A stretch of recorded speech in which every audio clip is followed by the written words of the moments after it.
सकाळच्या घाईगडबडीत करा झटपट नाश्ता आणि स्वादिष्ट नाश्ता. बघा, मस्त अशी मऊसूत आणि जाळीदार इडली तयार झालेली आहे. सोबतच मस्त झणझणीत सांबार आणि ओल्या खोबऱ्याची चटणी केलेली आहे.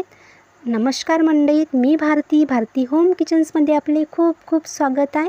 तर आज करणार आहोत आपण मऊसूत आणि जाळीदार इडली.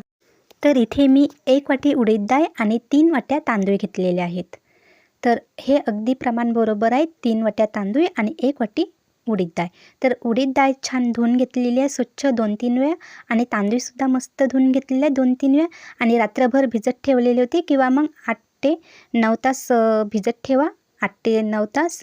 तर आता 8 ते 9 तास झालेले आहेत. तर आता आपण मस्त बारीक करून घेतलेलं आहे, पेस्ट करून घेतलेली आहेत. बघा, या पद्धतीने फॉर्ममध्ये पेस्ट करून घ्यायचे आहेत. खूप जाडसरही नाही आणि खूप पातळही नाही ठेवायचं मिश्रण. आणि जेव्हा आपण फर्मंट करतो तेव्हा पाणी नाही टाकायचं आहे, जाडसरच मिश्रण ठेवायचं आहे. आणि याच्यावर जाड बुडाची कढई ठेवायची, म्हणजे फर्मंटेट अगदी मस्त होतात. आणि अर्धा चम्मच मेथी टाकायची जेव्हा आपण डाळ तांदूळ भिजू टाकतो त्यावेळेस. रात्रभर तसंच ठेवलेलं आहे. आता दुसऱ्या दिवशी आता इडली करण्यासाठी ट्रे तयार करून घेतलेले आहेत, इडलीचे तेल वगैरे लावून. आणि बघा, पीठ मस्त असं फर्मंट झालेलं आहे. पाहू शकता तुम्ही, मस्त अशी जाळीदार.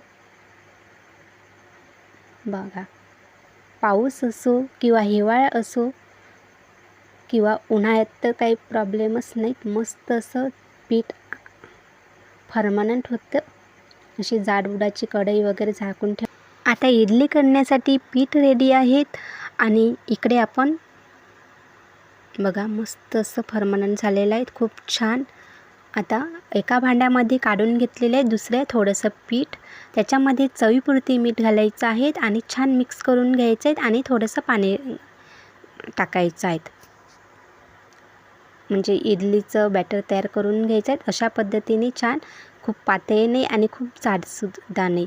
तर आपण इकडे इडलीचं तयार करून घेतलेले आहेत कुकर, म्हणजे पाणी उकळायला ठेवून द्यायचं. नंतर हे ट्रे ठेवायचे आणि त्याच्यामध्ये 1-1 चम्मच बॅटर टाकायचं आहे. आधी पाणी छान उकळायला ठेवून द्यायचं आहे, म्हणजे आपली इडली छान मऊसूत आणि मस्त फुलते.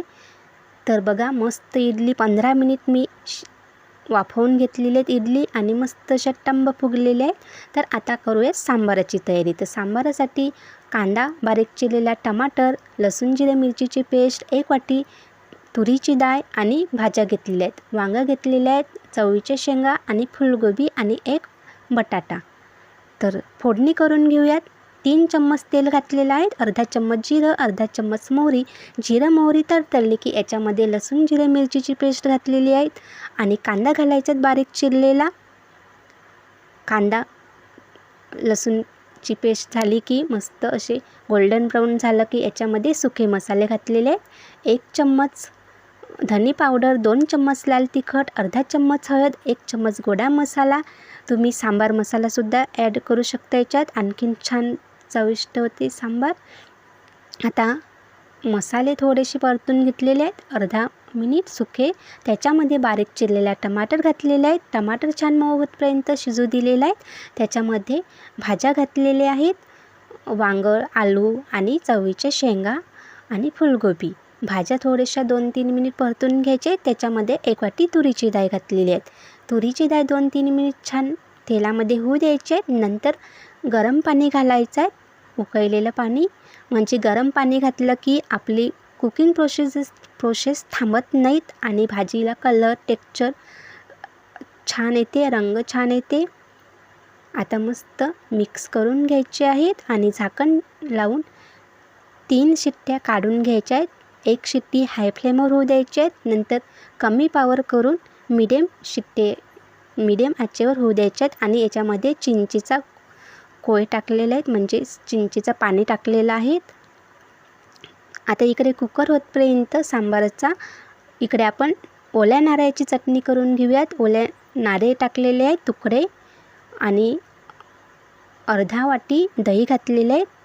लसूण जिरं मिरचीची पेस्ट घातलेली आहेत, अर्धा चम्मच, 1 चम्मच साखर आणि चवीपुरते मीठ, अर्धा चम्मच जिरं, थोडीशी कोथिंबीर. छान बारीक करून घ्यायचं आहे. बघा, मस्त अशी चटणी करून घ्यायचे आहेत, म्हणजे आता बारीक झालेले आहेत. जर तुम्हाला पातळ चटणी हवी असेल तर थोडं पाणी टाकून तुम्ही पातळ करू शकता किंवा मग थोडीशी मीडियम जाडसर ठेवू शकता. आता याच्यामध्ये फोडणी टाकून द्यायची आहेत. 2 चम्मच तेल घातलेलं आहे. फोडणीसाठी जिरं, मोहरी, कढीपत्ता आणि हिरवी मिरची. छान मस्त अशी चिमूटभर हळद घालून घ्यायची आणि कडकडीत फोडणी द्यायची आणि छान मिक्स करून घ्यायचं. इकडे आपली मस्त अशी ओल्या नारळाची चटणी तयार आहे. तर तुम्ही माझ्या भारती होम किचनला सबस्क्राईब नसेल केलं माझ्या चॅनलला तर पटकन सबस्क्राईब करून घ्या आणि बेल आयकनला प्रेस करा, जेणेकरून मी जो नवीन व्हिडिओ टाकेल त्याची तुम्हाला नोटिफिकेशन मिळेल. तर पटकन भारती होम किचनला सबस्क्राईब करा. बघा आता मस्त इथे आपला सांबार रेडी आहे, तयार आहे शिजलेला. तर आता हे थोडंसं घट्ट आहे, तर तुम्ही याच्यामध्ये म्हणजे गरम पाणी घालायचं आहे आणि छान असं पातळ करून घ्यायचं आहे. तर इकडे फोडणीसाठी तेल घातलेलं आहे. आता सांबाराला मस्त फोडणी देऊन द्यायचे. तुम्हाला नाही द्यायचं असेल तर स्किप करू शकता. आणि जिरं, मोहरी, 2-3 लाल मिरच्या सुक्यावाल्या घातलेल्या आहेत आणि कढीपत्ता आणि गॅस बंद करून घ्यायचे. 1 चम्मच लाल तिखट. आता मस्त अशी कडकडीत सांबाराला फोडणी देऊन द्यायची आहे. आणखीन मस्त झणझणीत सांबार तयार आहेत. ओल्या नारळाची चटणी तयार आहेत, इडली तयार आहेत. आता ही झाली सकाळची परिपूर्ण प्लेट नाश्त्याची. तर इडली, सांबार आणि ओल्या नारळाची चटणी. तर बघा मस्त अशी इडली तयार झालेली आहेत, मऊ, स्पंजी आणि लुसलुशीत बघू शकतात आणि जाळीदार. तर अशा पद्धतीने तुम्ही नक्की ट्राय करून बघा. इडली तुम्हाला खूप आवडेल. आणि तुम्हाला जर हा व्हिडिओ आवडला असेल, ही रेसिपी आवडली असेल तर लाईक करा, शेअर करा मैत्रिणींना, नात्यामध्ये. तर पुन्हा भेटूयात नवीन रेसिपीसोबत. तोपर्यंत स्वस्त राहा, मस्त राहा, खात राहा.